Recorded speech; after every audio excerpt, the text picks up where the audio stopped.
Assalamualaikum warahmatullahi wabarakatuh. Bapak Ibu peserta PPG yang saya hormati, perlu diketahui bahwa pelaksanaan uji pengetahuan atau UP UKM PPG Kemenag 2025 akan segera dimulai. Oleh karena itu, Bapak Ibu peserta PPG sudah siapkah untuk mempersiapkan diri mengikuti tes tersebut? Perlu diketahui bahwa soal tes UP tahun ini sama dengan tahun sebelumnya, di mana terdiri dari 3 bagian. Yang pertama adalah PCAK, yaitu tentang pengetahuan materi pembelajaran. Yang kedua adalah SJT, yaitu kemampuan membuat keputusan dalam situasi tertentu. Kemudian soal-soal tersebut terdiri dari 60 soal dalam kurun waktu 120 menit. Ditambah lagi dengan tugas yaitu studi kasus sebanyak 4 soal dengan waktu 30 menit. Oleh karena itu, saya pada kesempatan kali ini akan membahas bagaimana cara menjawab studi kasus langkah demi langkahnya dan memberikan contoh studi kasus dalam dunia pendidikan. Selamat menyaksikan, semoga bermanfaat bagi Bapak Ibu peserta PPG. Wassalamualaikum warahmatullahi wabarakatuh. Langkah-langkah dalam menjawab studi kasus yang nanti akan kita temukan dalam soal UP. Yang pertama adalah kita membaca dan memahami kasus tersebut dengan teliti. Pertama, kita baca seluruh studi kasus secara menyeluruh dan perlahan. Pastikan bahwa kita memahami situasi, tokoh, konflik, dan latar belakang masalah yang disampaikan, sehingga kita bisa mengambil langkah-langkah yang tepat bagaimana cara menjawab atau menyelesaikan kasus tersebut, dengan tujuan agar menghindari kesalahan dalam menafsirkan maksud atau fokus permasalahan pada kasus tersebut. Yang kedua adalah kita mengidentifikasi permasalahan utama. Penjelasannya adalah dari bacaan kasus tersebut kita cari tahu apa inti masalah yang perlu dipecahkan.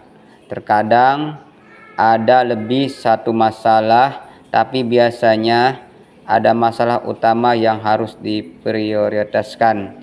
Jadi dari studi kasus itu pasti muncul beberapa masalah yang lain, namun kita harus fokus pada masalah utama untuk menemukan jawabannya.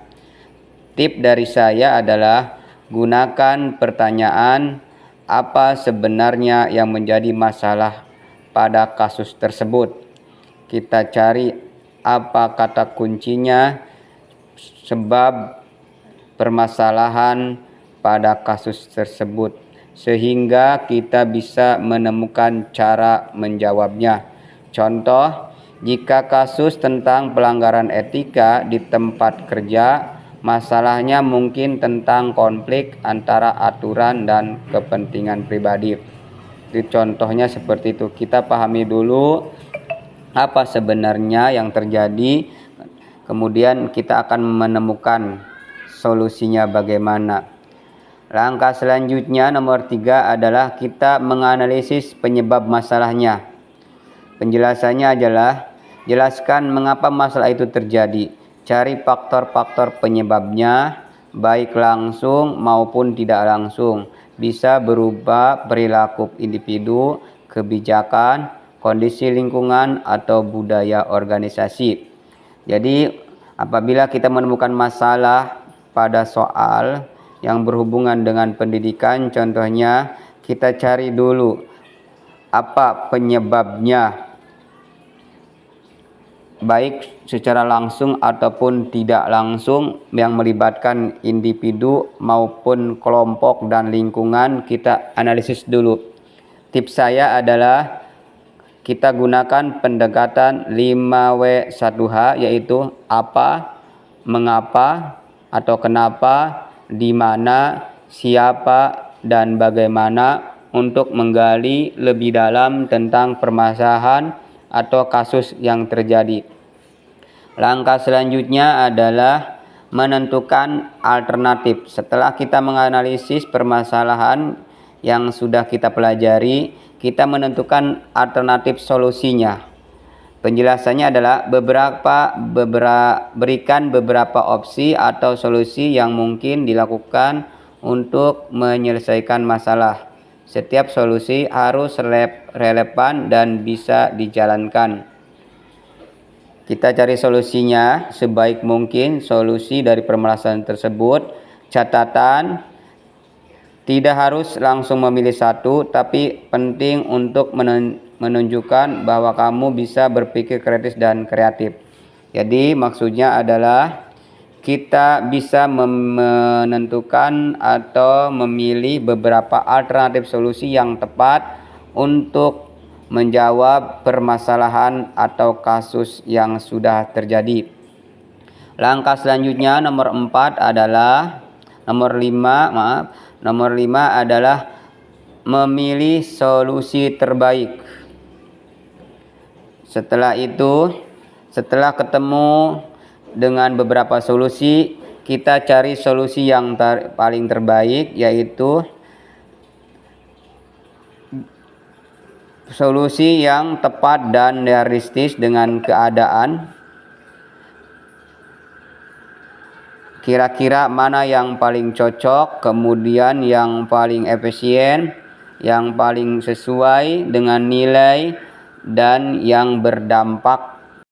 Langkah ke-6 yaitu menyusun rencana tindakan jika diminta. Penjelasannya adalah buatlah langkah-langkah atau strategis untuk menerapkan solusi tersebut. Siapa yang akan melakukan apa, kapan, dan bagaimana.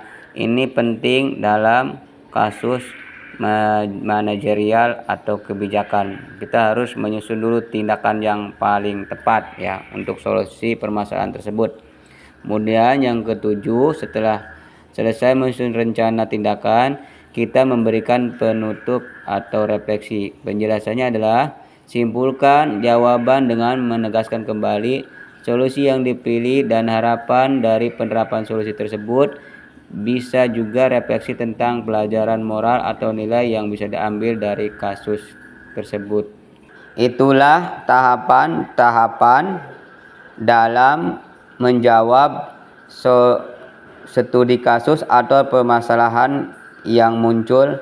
Di sini saya memberikan tahapan-tahapan dalam menjawabnya. Pertama adalah masalah utama, kemudian penyebab masalah, alternatif solusi, solusi terbaik, alasan memilih solusi, opsional, langkah implementasi, penutup, dan refleksi. Itu adalah format cara menjawab studi kasus yang sudah saya tadi paparkan dan saya jelaskan di atas.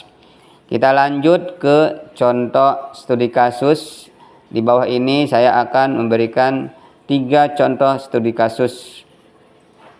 Yang pertama adalah kasus konflik teman sebangku.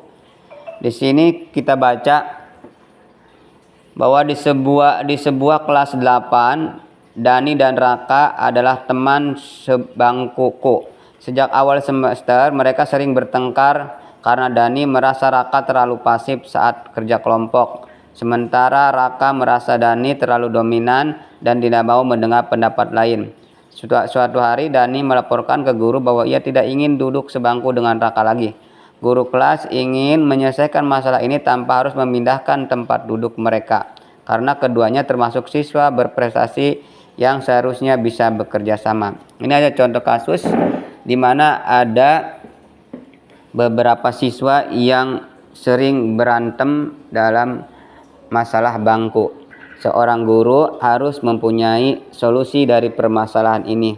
Kita lihat bagaimana solusinya untuk menjawabnya.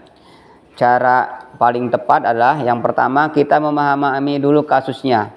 Kita baca dulu, nomor satu, kita baca dulu isi kasus secara keseluruhan. Masalah yang terjadi antara dua siswa yang berteman sebangku tapi sering bertengkar. Yang kedua, kita identifikasi permasalahan utamanya. Permasalahan utamanya adalah Dani dan Raka mengalami konflik komunikasi dan kerjasama yang mempengaruhi hubungan mereka dan suasana kelas. Langkah ketiga adalah kita analisis penyebab masalahnya. Jadi penyebab masalahnya adalah Dani merasa Raka pasif saat kerja kelompok, tidak aktif. Yang kedua, Raka merasa Dani tidak terlalu dominan dan tidak mendengarkan pendapatnya.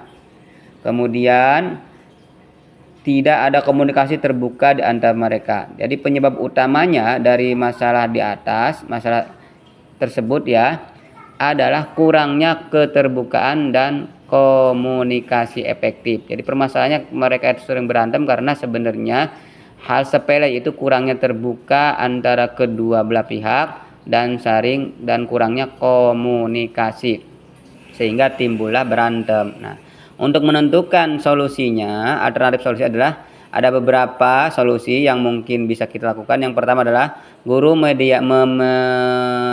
memediasi dan membuat sesi diskusi antara keduanya. Yang selanjutnya memberikan tugas kelompok kecil yang mewajibkan kerjasama mereka berdua. Atau yang poin ketiga, memberi mereka pesan berbeda dalam tugas. Dani sebagai ketua, Raka sebagai pencatat. Kemudian solusi selanjutnya memindahkan tempat duduk mereka. Itu adalah opsi terakhir. Nah, dari solusi-solusi itu, solusi mana ya kira-kira yang paling terbaik untuk mereka agar tidak berantem? Jadi dalam hal ini guru adalah memfasilitasi dialog terbuka agar mereka saling menyampaikan perasaan dan ekspresinya. Karena permasalahan utamanya adalah kurangnya keterbukaan dan komunikasi. Otomatis si guru harus memberikan fasilitas dialog terbuka antara kedua mereka. Setelah mendapatkan solusi terbaik, langkah selanjutnya adalah kita menyusun rencana tindakan. Itu guru memanggil Dani dan Raka ke ruang konseling atau ruang khusus bagi peserta didik yang bermasalah. Pertama adalah guru bertindak sebagai mediator. Yang kedua adalah mereka diberikan kesempatan untuk saling berbicara dengan sopan antara satu dengan yang lainnya. Kemudian guru memberi umpan balik dan latihan kerjasama melalui tugas kelompok berikutnya. Itu adalah rencananya. Setelah mereka saling berbicara satu sama lain, kemudian guru memberikan umpan balik dengan cara memberikan latihan kerjasama melalui tugas kelompok untuk selanjutnya. Terakhir, yang 7, tugas refleksi adalah masalah seperti ini umum terjadi dalam interaksi sosial. Yang penting adalah bagaimana siswa belajar menyelesaikan konflik dengan cara yang sehat dan komunikasi. Itu adalah cara atau langkah-langkah menjawab studi kasus yang terjadi pada permasalahan di atas. Untuk studi kasus yang lainnya, dari studi kasus nomor 2 sampai dengan nomor 3, silakan Bapak Ibu dipahami dan dicermati saja. Mudah-mudahan apa yang saya jelaskan, apa yang paparkan hari ini dapat bermanfaat. Mohon maaf apabila banyak kekurangan. Assalamualaikum warahmatullahi wabarakatuh.